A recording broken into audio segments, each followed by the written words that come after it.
Hello everybody, we are Brigade of Beans, a diagnosed dissociative identity disorder system. My name is Chambers and this video is about our experiences with denial.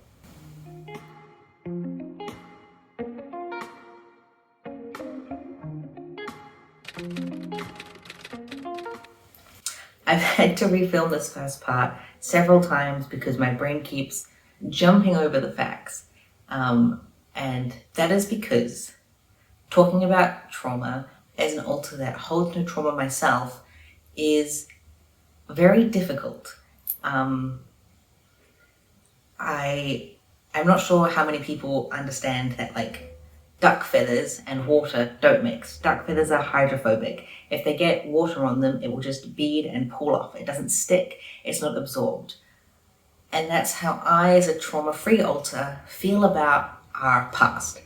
I don't connect with it. When it hits me, it just rolls off. But it also means that it's very hard for me to then talk about and touch on, because even though I am well aware that I am an alter, even though I am well aware that I am within a system, and I am well aware that we have dissociative identity disorder, actually looking at the trauma that we've experienced, looking at our past, hearing other people talk about it, listing off things that I know to be fact but have no memory of, is incredibly difficult to do. And that's not because I don't believe that it happened, but it's because my brain, how it functions is, for alters like me, I cannot comprehend that those things happened because I need to be able to function in day-to-day life. And if I could comprehend that, then I would be non-functional and I wouldn't be able to complete my role in the system.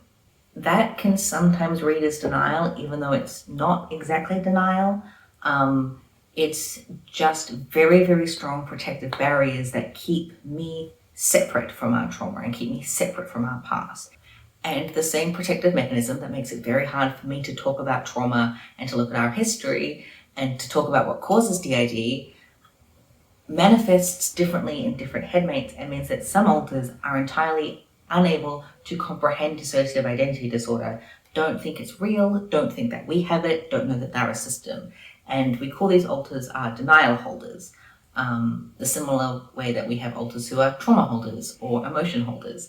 These alters hold on to the fact that we're not a system. But these denial holders aren't the only alters in our system who experience denial. We can experience different levels of denial and different numbers of alters affected by it depending on different circumstances.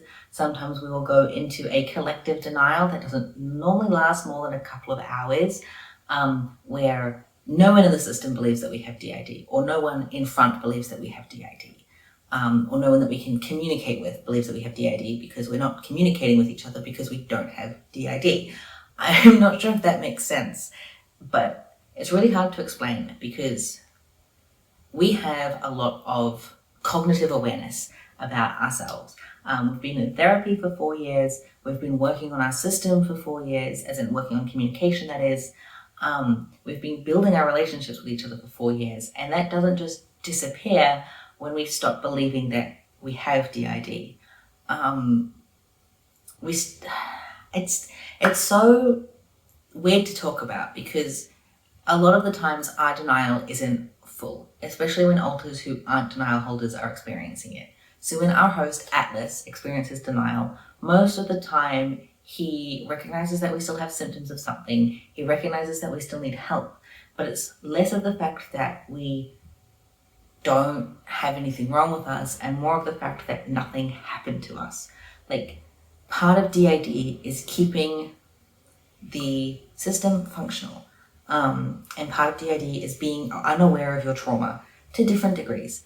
And so even though we have cognitive awareness of a lot of the trauma that happened to us, or at least bits and pieces of the trauma that happened to us, actually connecting with that, actually feeling like that is real, is very uncommon for us that don't actually hold those memories. We've just been told about it from other alters or have read journal entries or being co-conscious when someone else is experiencing flashbacks. Even when I have been in flashbacks with another alter, it's still hard for me to recognize that that is an event that happened to the body and therefore myself, and not just that alter. It's very easy for me to go, oh, Violet's experienced this trauma, Maisie's experienced that trauma, and then taking a step back and realizing that we all exist within one brain, and therefore we all exist within one body, and therefore I, to some degree, have also experienced that trauma.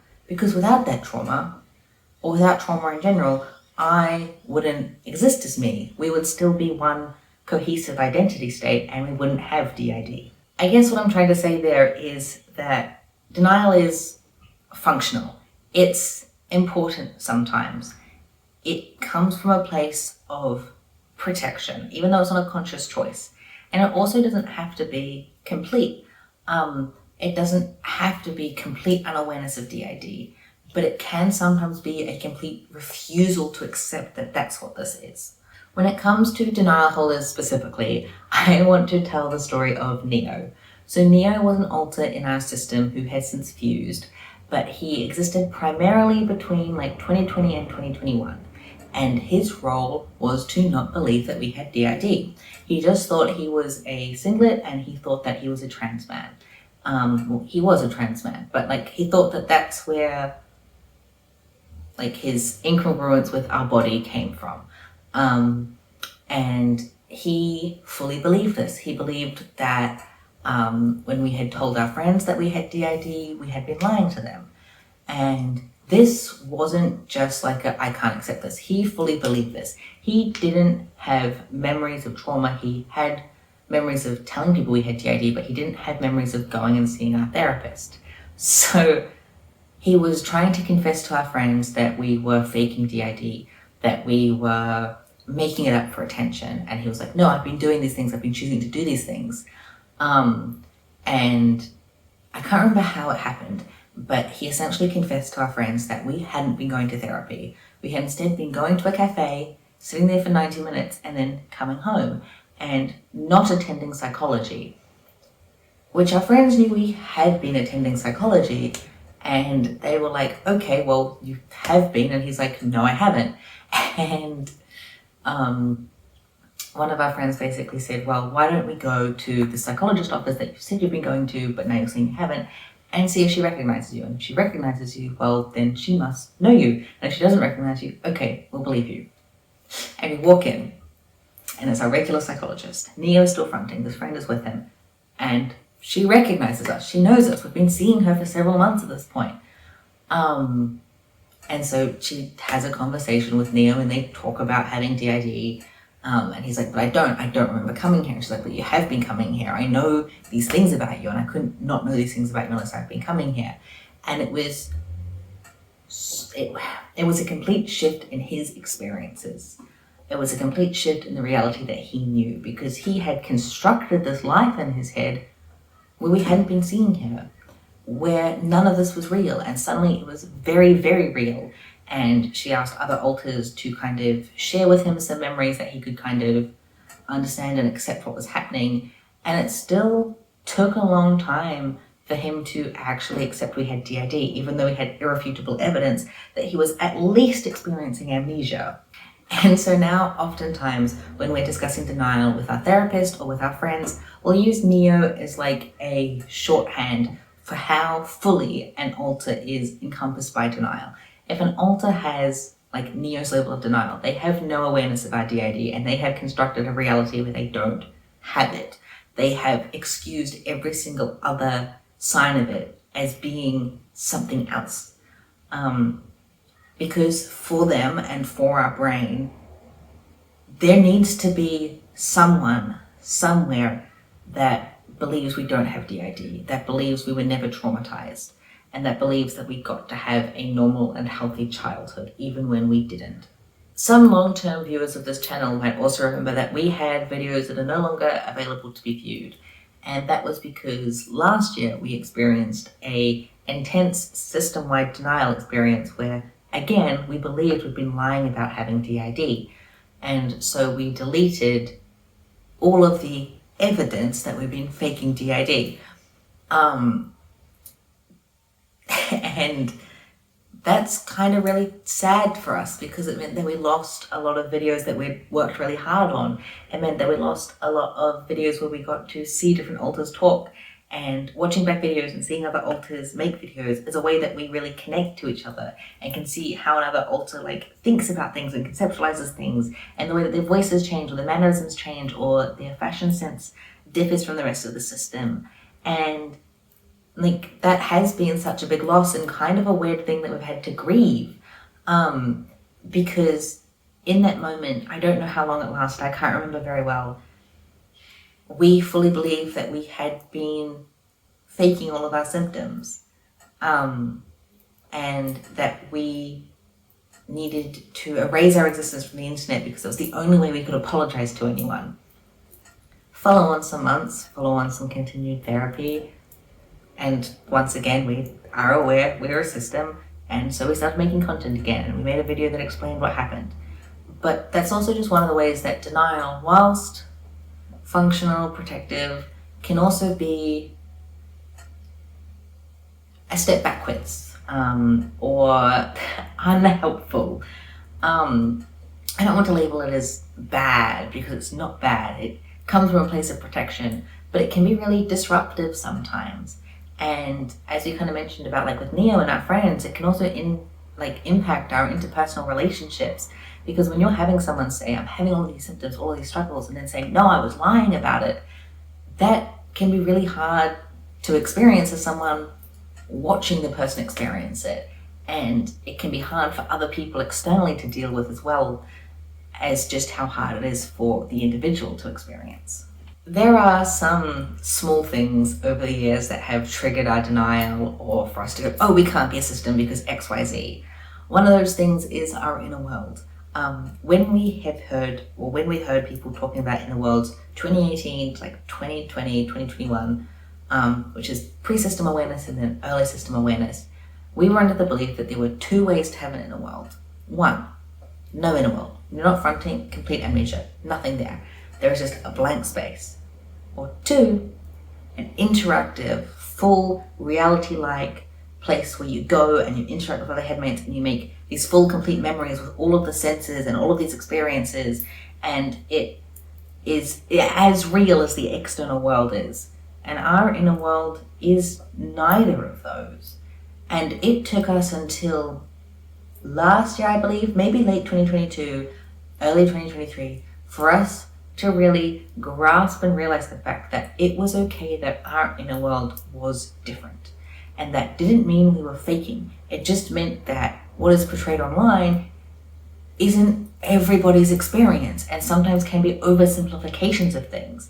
Our inner world exists in like a middle point of those two, where stuff happens, events happen, we form bonds internally, we communicate internally, we get a sense of knowing what happened, but we don't have all of the senses attached to it. We don't have a visual, we don't have an audio, or sometimes we have one but not the other. We don't have like a tactile, or sometimes we do have a tactile, but it's not consistent. It's fluid and it changes, and that's okay, because that's how our brain communicates with itself, and that's how our brain protects us. And it doesn't have to be like everybody else's, because we're not like everybody else. Our experiences weren't like everybody else. Our experiences are ours, and so our brain is going to cope in a way that is uniquely itself. Other things that have caused us to go, oh, I can't have DID, I'm not like that system online, or I'm not like what this textbook says, is our head count.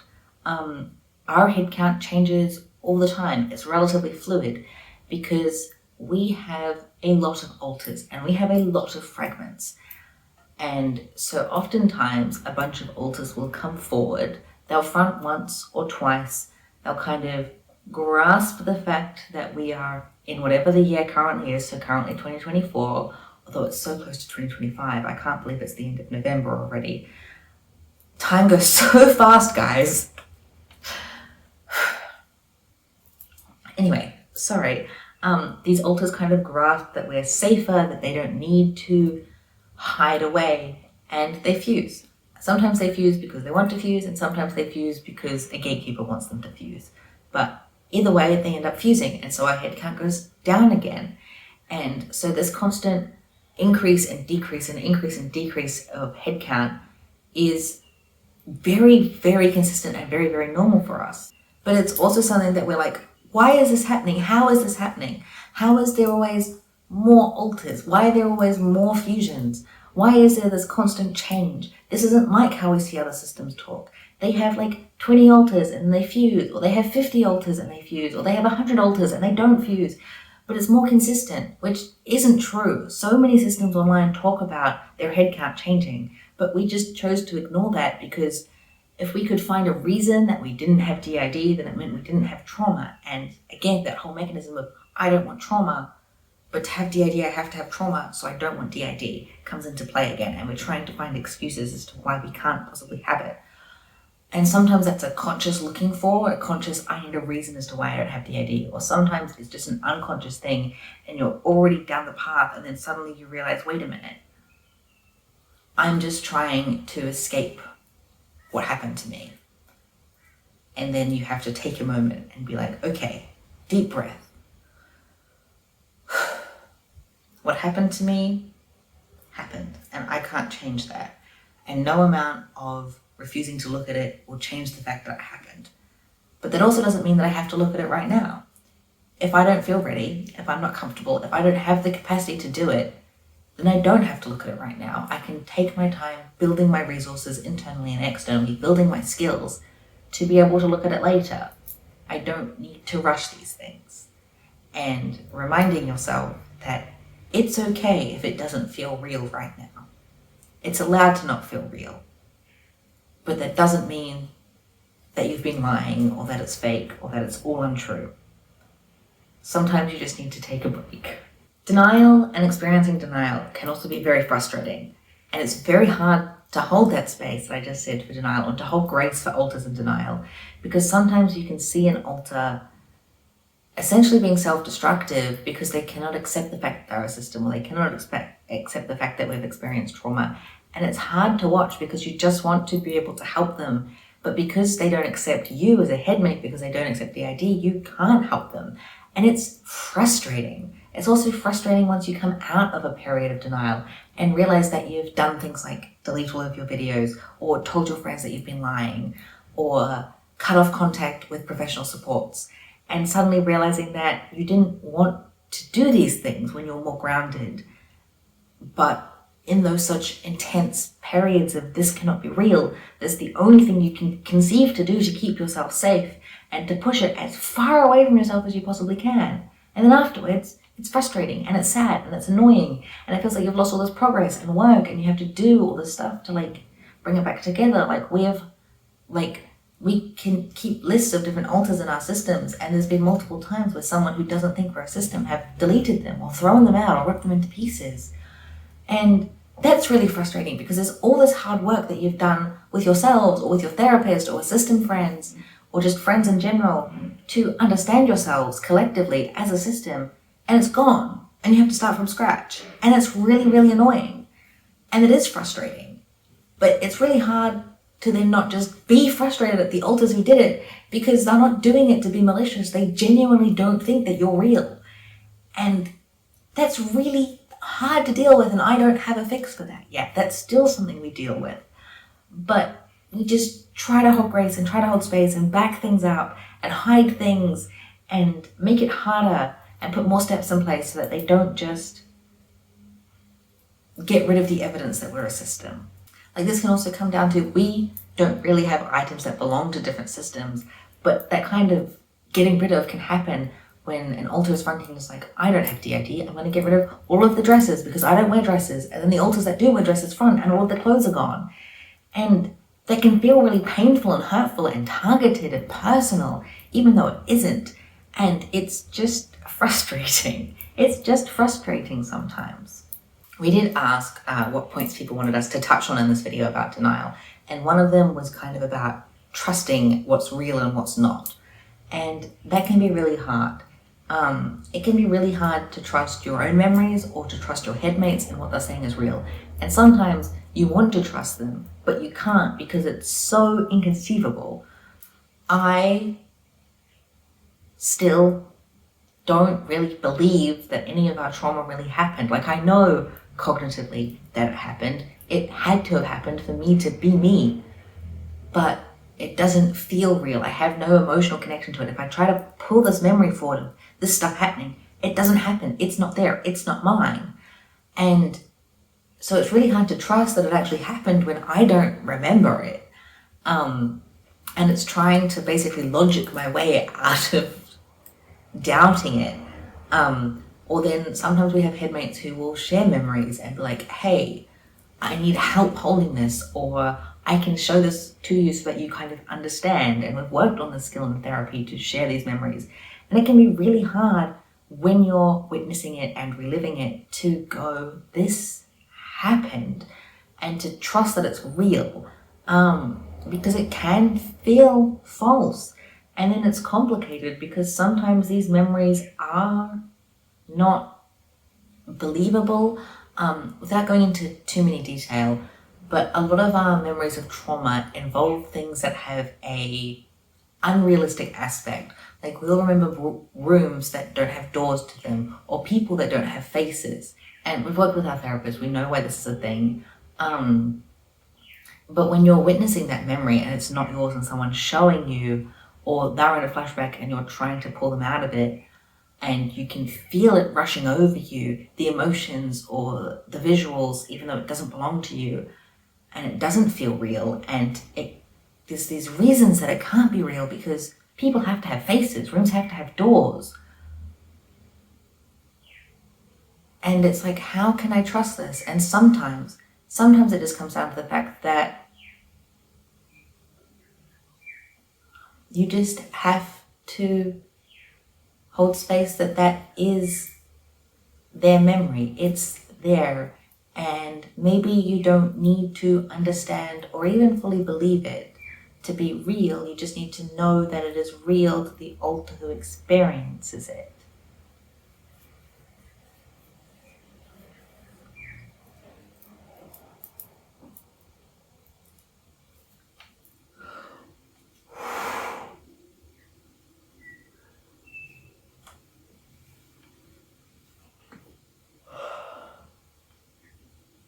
It is real to the alter who experiences it.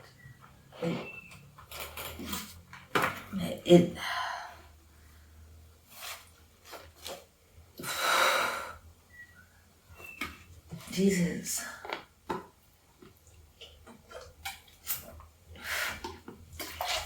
Sour spray.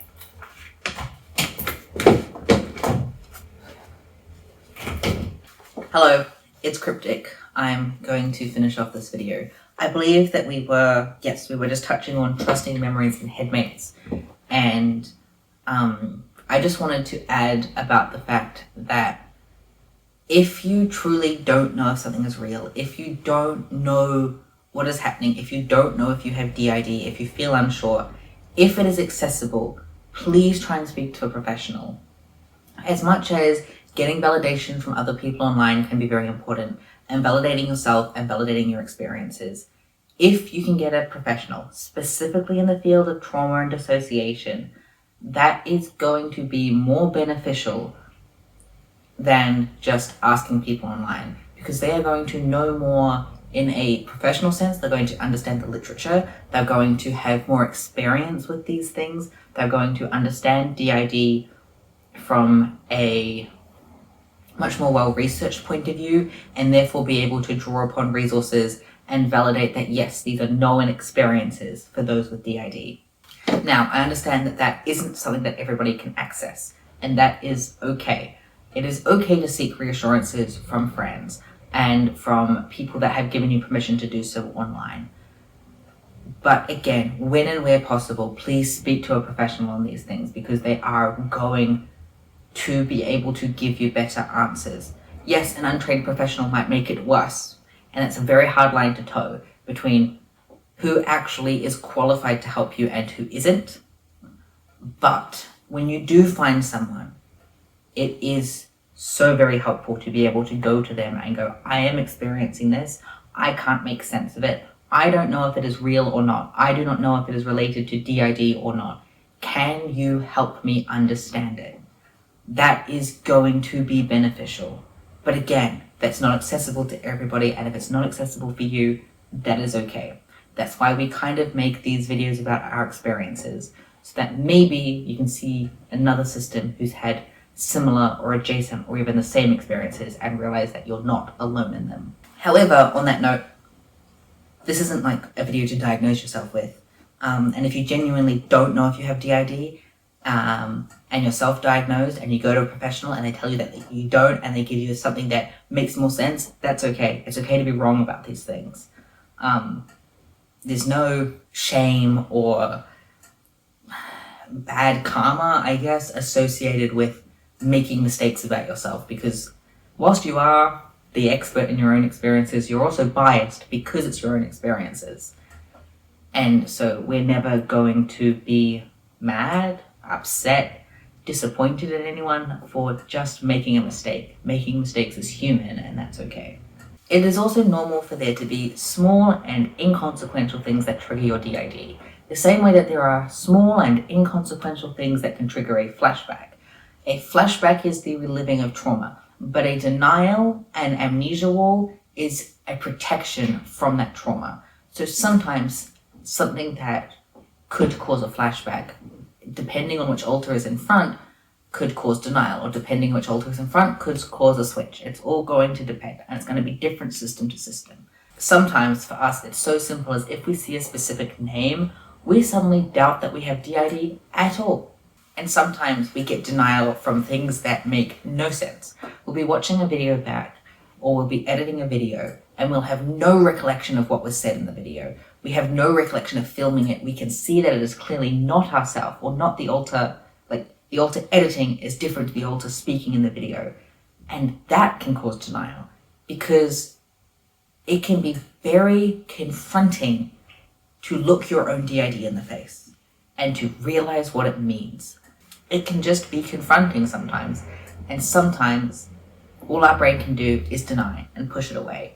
We've seen people relate trauma to grief, and how trauma is in itself a grief and something to grieve. And part of grief is denial, and so that comes with trauma as well. In fact, the whole disorder being split between emotional parts and apparently normal parts, and the theory of structural dissociation, is all about not believing or rejecting or being unaware of trauma. So it makes sense that denial comes hand in hand with a disorder. We have amnesia around the trauma. And it's hard, it's difficult to navigate, it can be hard to support yourself when you're going through it, but it's okay to rely on other people, and it's okay to just meet yourself where you're at and go, okay, today I can't think about DID. Today I cannot comprehend my trauma. Today I cannot talk to people who know about it. I can't consume media about it. I just have to take a moment and let myself exist. And sometimes just letting yourself exist is the best possible thing you could do for yourself. To just sit down and watch a movie that you like and don't think about it. It's okay to just not think about it sometimes. When it comes to experiencing denial, or having alters experiencing denial but not the whole system, how do you support them? A lot of times we see systems talk about how their host has denial. For us, I think we've mentioned we have denial holders specifically, so I'm going to talk about how we support them. And to be honest, most of the time it's just leaving them to it. When it is just ourselves, when we're alone, when we're trying to help them cope with it, sometimes it is simply about letting them go about the day as if we don't have DID.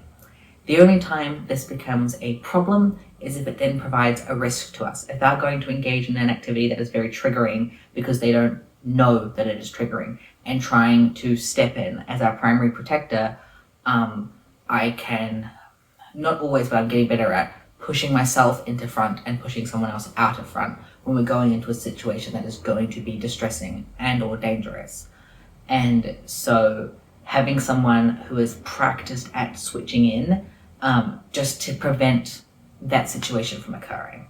And that's not always the nicest thing to do. It can feel quite harsh, I guess, to prevent an alter doing what they want to do for the benefit of the wider system. But if you know that an event that this alter isn't aware of, like, I think I phrased that wrong, but if the denial holder is unaware that it's triggering, but you know that it's triggering, sometimes the best thing to do is just to prevent it from happening. When you have alters that are a little bit more accepting, they might be accepting to the fact that they have some alters, or that they have DID but they don't have this specific trauma. There's like a little leeway, a bit of wiggle room, because denial is a spectrum. It can then be about just supporting them and meeting them where they're at. If they're like, yes, I know that there are 3 other alters in the system aside from me, or 5 other alters, or that we've experienced this one type of trauma. It's about meeting them there and helping them rationalize with that and going, okay, so you understand that we have DID. This means that you cannot remember everything, because that's what amnesia is for. So there might be things that you're unaware of, and just kind of preparing them for that, or letting them vent, making sure that there are journals where they can vent, having potentially friends externally that they can talk to, or therapists externally, or whatever support looks like for you as a system. And that can be hard if you're a system who has to hide that fact, if you don't have people who know you're a system and you rely solely on internal validation or online validation. But that's okay as well. It happens. Sometimes it's just not safe to tell people, or it's not something you're ready to tell people, and that's okay. But in short, making sure that there's support plans to help support that alter by giving them comfort, by giving them reassurance, by making sure that there are things that help them feel comfortable. Kind of how you might help support a trauma holder. Because in a way, the trauma holders and denial holders are kind of parallel to each other. If you have a trauma holder who is constantly stuck reliving trauma, and you have a denial holder who is stuck, unable to accept trauma, they're running in tandem to each other, and there is a barrier between them. And so helping trauma holders and making sure that they're comfortable and they have people internally and externally where they feel safe enough, where they trust enough to help be soothed, or they have items, or they have a safe space they can go to, or safe activities they can do. The same is said for denial holders. And whilst it can be frustrating dealing with these parts, and sometimes even angering dealing with these parts, and just how stubborn they are and how much they reject the reality of what's going on, it isn't your place to correct that, because they might not be ready. I believe the final question we have is, does denial ever go away? And I simply don't know that answer.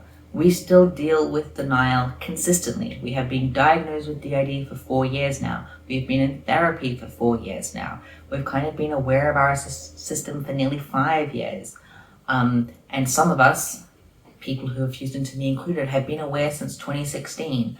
And we still have alters who are either constantly stuck in full denial, who experience partial denial, we go in and out of denial periods. As a system, we sometimes go in and out of complete denial periods. And it's just accepting that for right now, that's how it is. But that might change in the future. Though we never seek to achieve final fusion, if that were to occur, I'm assuming there'd be a level of lifting of denial because those amnesic barriers aren't there anymore. And so that need to forget the trauma, to not be able to look at the trauma, wouldn't be there. If we were to reach functional multiplicity, I'm assuming that denial would be a lot less, because denial, at least for us in our system, can impair functioning as a system and impair collective agreement. So I'm assuming that if we were to reach that, then that denial would also be lessened, if not entirely gone. But I don't know, and it's going to be different for different systems. Some systems might experience denial their entire life, and some might never experience it. They might be like, yes, this makes sense, and just from the get-go have full acceptance of that's their reality. Because like each system is different, our experiences with denial are going to be different. And I really wish I had an answer to that question. I wish I could give a timeline, but I can't, because even yesterday we were experiencing denial. Even the day before that we were. This year we have. And it is just something that we have to accept as part of our life as a system and as part of our journey collectively. I think that is all for today. So long as Chambers went through the list chronologically, we have touched on everything that we had written down. If you would like to share your own experiences or ask questions in the comments, we please encourage you to do so. We will be continuing to make videos weekly for the rest of 2024 and then see how we go going into 2025. If you have videos, ideas, or content ideas you would like to see from us, please feel free to request them. It has been wonderful making this video for you all. I hope you're all staying hydrated, sated, and caffeinated, and we will see you in the next video. Goodbye.